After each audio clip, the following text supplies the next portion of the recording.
আমি আলেমদেরকে বলছি, দুই জায়গায় আপনি ফা পেলেন। এখানে কোন শব্দ আল্লাহ যেমন খেলা করার জন্য দেয়নি, নবীজিও কোন শব্দ অনর্থক বলেননি। আমি নওয়াজ শিবিরের লোক আসছিল, তাকেও বলছি, আমাদের বিএনপি লোক আসছিল, তাকেও বলছি, আপনারা যদি ক্ষমতায় যাইয়া কেন কাপের ঘোষণা না দেন, আপনাদের বিরুদ্ধে ঘোষণা করা হবে।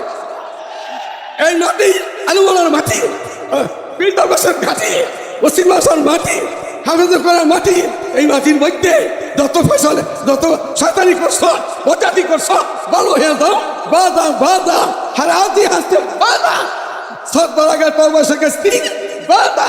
এই সরকার প্রধান, ফিরে আসো, ফিরে আসো, ফিরে আসো, বাবা করো, বাবা করো, ভালো হয়ে যাও, ভালো হয়ে যাও। মান করাল কোরআন দেওয়ার পরে ফাস্তা সাহারহ না দিয়ে এসাহার শব্দ দিয়ে আল্লাহর নবী কথা বলতে পারতেন। এত শব্দগুলো বৃদ্ধি করলেন কেন? ফাস্তা সাহারহ, এখানে তা আছে বেশি, ফা আছে বেশি। বাব অনুযায়ী আমরা জানি আর বিগেরা মারে যে শব্দের সংখ্যা মানে অক্ষর যত বেশি বেড়ে যায় তার গুরুত্ব তত বেশি বেড়ে যায়। এখানে আল্লাহর নবী শব্দগুলো বাড়িয়েছেন। ফাস্তা সাহারাহ, ফা শব্দের 19টা অর্থে ব্যবহার হয়, আমরা পেয়েছি বালাগাত মান থেকে।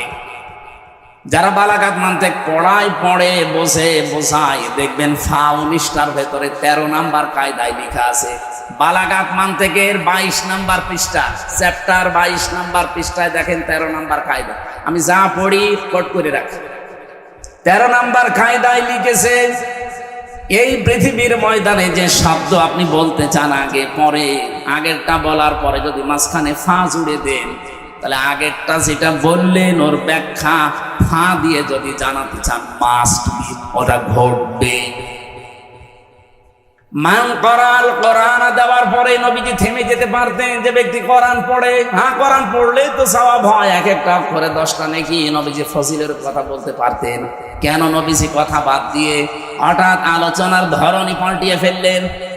যে ব্যক্তি কোরআন পড়ে, পড়ার পরে তিনি বললেন ফাস্তা সাহারাহ, এবং একে এজহার করার চেষ্টা করে। আমি এজহারের ব্যাখ্যা যেটা বললাম এটা আধুনিক ব্যাখ্যা। আগের যারা হাদিসের ব্যাখ্যা লিখেছে তাদের হয়তো আপনি দেখবেন এজহার মানে তারা কোরআনে কারিমকে এখানে স্পষ্ট করা অথবা কোরআনে কারিমকে কায়েম করা, এরকম কিছু লিখেছে। আধুনিক ব্যাখ্যা যারা দেয় তারা লিখেছে ফাস্তা সাহারাহ মানে কোরআনকে বিজয় করা। কারণ কোরআন হয়, পরের 2টা শব্দ আপনি দুনিয়ায় কার্যকর অবস্থায় দেখতে পাবেন না। আমি কি বলছিলাম, আগের শব্দকে বোঝানোর জন্য পরে যেটা আল্লাহর নবী বা আল্লাহ জানাবেন, ওখানে মাঝখানে ফা দিয়ে জানাতে চান যে পরের এই শব্দগুলো যদি কেউ মানতে চায় আগের অবস্থার সাথে মিল করা লাগবে। কোরআন পড়ে আর কোরআনে কারিমকে যারা বিজয়ী করার চেষ্টা করে, কোরআন যদি বিজয়ী হয়ে যায় তাহলে হালালকে হালাল, হারামকে হারাম মানা সহজ। আর কোরআন যদি বিজয় না থাকে, হালালকে হালাল জেনেও আপনি মানতে পারবেন না, হারামকে হারাম জেনেও আপনি ছেড়ে দিতে পারবেন না। এমন জায়গা বাংলাদেশে ছিল না? এই কথা নাম ধরা লাগবে। কোরআন যেহেতু 54 বছর আমরা বিজয়ী শক্তি হিসাবে দেখতে পাইনি, এজন্য আমরা চেষ্টা করলেও হালালকে হালাল জানার পরও আঁকড়িয়ে ধরতে পারি নাই। এমন জায়গা ছিল না? এই কথা বলেন না কেন ভাই? এমনকি হারামকে আমি দেখছি হারাম, জানছি হারাম, ছেড়ে দেওয়া সম্ভব হয়নি, এমন জায়গাও ছিল। এই জন্য কোরআন এজহার করা লাগবে।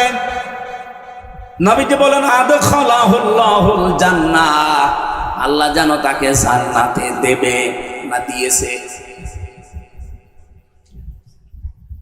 এটা মাসির সিগা।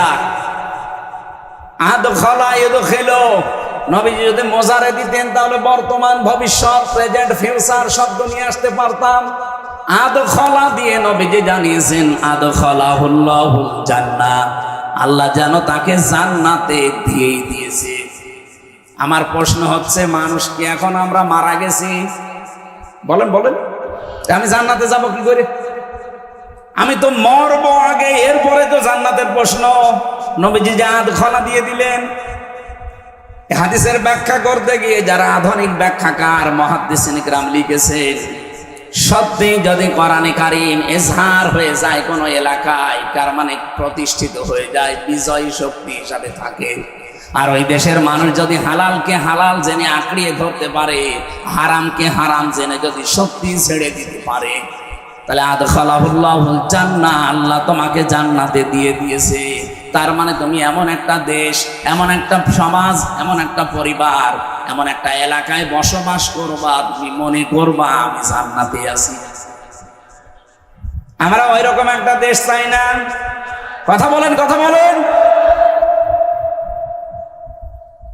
এর পরের সব হাদিসের এর পরের শব্দগুলো নিয়ে আলেমদের ভেতরে মতভেদ আছে, এই জন্য আমি পরের শব্দগুলো বলি না সচরাচর। আশাফাহু ফি আশারাতিন মিন আহলি বাইতিহি, এ পর্যন্ত ঠিক আছে, যে সুপারিশ করে এসে আহাল পরিবারের 10 জন মানুষকে আল্লাহর জান্নাতে নেবে। কাদের? ওয়াজাবাত লাহুন নার কুল্লুহুম কদ ওয়াজাবাত লাহুন নার, যাদের প্রত্যেকের উপরে জাহান্নামে যাওয়ার ফয়সালা আল্লাহ দিয়ে দিয়েছিল। আপনি কত বড় কথা চিন্তা করলেন যে জাহান্নামে আপনি যাবেন। এরকম মানুষকেও যারা কোরআনে কারীম পড়ে, কোরআন যারা বোঝে, কোরআন যারা প্রচার করে, কোরআন যারা এজহার করার জন্য, বিজয় করার জন্য সমাজে চেষ্টা চালায়, এই মানুষগুলো যখন হালালকে হারাম জেনে মারবে, হারামকে হারাম জেনে ছেড়ে দেওয়ার পরিবেশ পেয়ে যাবে, অত জান্নাতে যাবে। এমনকি 10 জন মানুষকে এসে জান্নাতে নিয়ে যাওয়ার উপযুক্ত হয়ে যাবে। বলেন সুবহানাল্লাহ। আজকে মুসাফির অবস্থায় দোয়া করছি, দোয়া চাচ্ছি, সারাটা জীবন যেন আমাদের কোরআন প্রচারে, কোরআন প্রসারে, কোরআন কায়েমে, কোরআন বিজয়ী করা হিসাবে আমাদেরকে আল্লাহ সময় আর সম্পদ ব্যয় করার তৌফিক দেন। বলেন আমিন। কয়টা জায়গায় সম্পদ খরচ করলে হিসাব দেওয়া লাগবে না, তার ভেতরে 1 নাম্বার এটা। সুতরাং যে সমস্ত আলেমরা এখনো মুখ বন্ধ করে আছে যে না ওসব ঝামেলা মার্কা আমরা নেই, আমরা শুধু পড়বো, বসবো আর প্রচার করবো, আজকে মাওলানা ফরিদ উদ্দিন মাসুদের মূল্য নেই। মানুষ তার নাম শুনলেই কে আলিয়া, কে কওমি, কে এই দেশের মানুষ ঘৃণা করে কেন? লোকটা কোরআন পড়েছিল, কোরআন বুঝেছিল, কোরআন নিজে শিখিয়েছে, প্রচারও যতটুকু পারে তারা এর ভেতরে করেছিল, কিন্তু 4 নাম্বারটা আমি তার ভেতরে পাইনি। কোরআন প্রতিষ্ঠা করা লাগবে, কোরআন বিজয় করা লাগবে, কোনো ভূমিকা তার ছিল না। এমনকি যারা একটু ভূমিকা পালন করে তাদের তারা ফাঁসি চেয়েছে। কথা বলেন না কেন?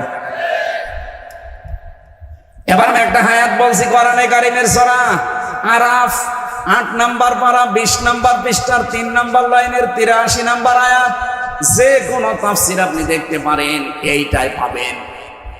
যে মানুষগুলো দুনিয়াতে বলে আমি কি নামাজ পড়ি না, ওই যে শামীম ওসমানের মতো আমি 72 রাকাত তাহাজ্জুদ পড়ি, এটা টাটকা মিথ্যা কথা না। তাহাজ্জুদের নামাজ সর্বোচ্চ 8 থেকে 12 রাকাত, আপনি 72 রাকাত পড়েন কি করে? আর ওনার যা বয়স, আপনি বলেন তো। আমার এই 33 বছর বয়স এখন, আমি তাই 4 রাকাত থেকে 6 রাকাত নামাজ পড়তে গেলে আমার পা ব্যথা করে। আর কত বড় ডাহা মিথ্যা কথা আল্লাহর ওলি যে 72 রাকাত নাকি তাহাজ্জুদের নামাজ পড়তো। ও কি ইসলাম কি বানায়? বানায় তো। তার মানে নামাজই পড়ে নাই, এক কথা বলছে না, খালি চাপার উপরে ছিল 15 বছর। আজ আর একটা চাপাবাজ দেখলাম ধরা পড়েছে, ডিম খাচ্ছে। এটা একটা টাটকা চাপাবাজ ছিল, সংসদেও চাপাবাজি করতে হয়, ফাইটটা যায়, ফাইটে গিয়েছে। খুলনাবাসী শুধু শোনা না, এখান থেকে এবার জীবনটা মিলাবেন। আসরের নামাজের সময় 2 জন ফেরেশতাকে আমার আল্লাহ পাঠিয়ে দিলেন হযরতে লূত নবী আলাইহিস সালামের কাছে। ভালো করে শুনবেন। 2 জন ফেরেশতা এসে ডাক দিয়ে বলে, আল্লাহর নবী লূত, আমরা এখানে আল্লাহর গজব নাযিল করব, আপনার আত্মীয় স্বজন যা আছে, উম্মত যা আছে, তাদেরকে নিয়ে আপনি চলে যান। মাগরিবের সময় এখানে গজব নাযিল হবে, কিন্তু সাবধান, ফানজাইনাহু ওয়া আহলাহু ইল্লা মারাতাহু কানাত মিনাল গাবিরিন। আপনি নিয়ে যান আপনার উম্মতদেরকে, আপনার আত্মীয় স্বজন যারা আছে, কিন্তু সাবধান, আপনার স্ত্রীকে নেবেন না। প্রশ্ন আসতে পারে লোক নবীর স্ত্রীর চরিত্র খারাপ ছিল? এই জবাব দিলেন না? না না, এই পৃথিবীতে কোন নবীর স্ত্রীর চরিত্র খারাপ ছিল না, কারণ কোন হারাম রক্তের ভেতরে আল্লাহ নবীদের রক্ত প্রবেশ করার নাই। পৃথিবীর প্রতিটি নবী ছিল নেতা, তারা শুধু এলাকার জন্য নেতা ছিলেন। আর আমাদের নবী মোহাম্মদ রাসূলুল্লাহকে আমার আল্লাহ বানিয়েছেন বিশ্ব নেতা। এই জন্য আল্লাহ ডাকও দিয়েছেন ইয়াসিন, হে নেতা। সুবহানাল্লাহ বলতে পারেন না?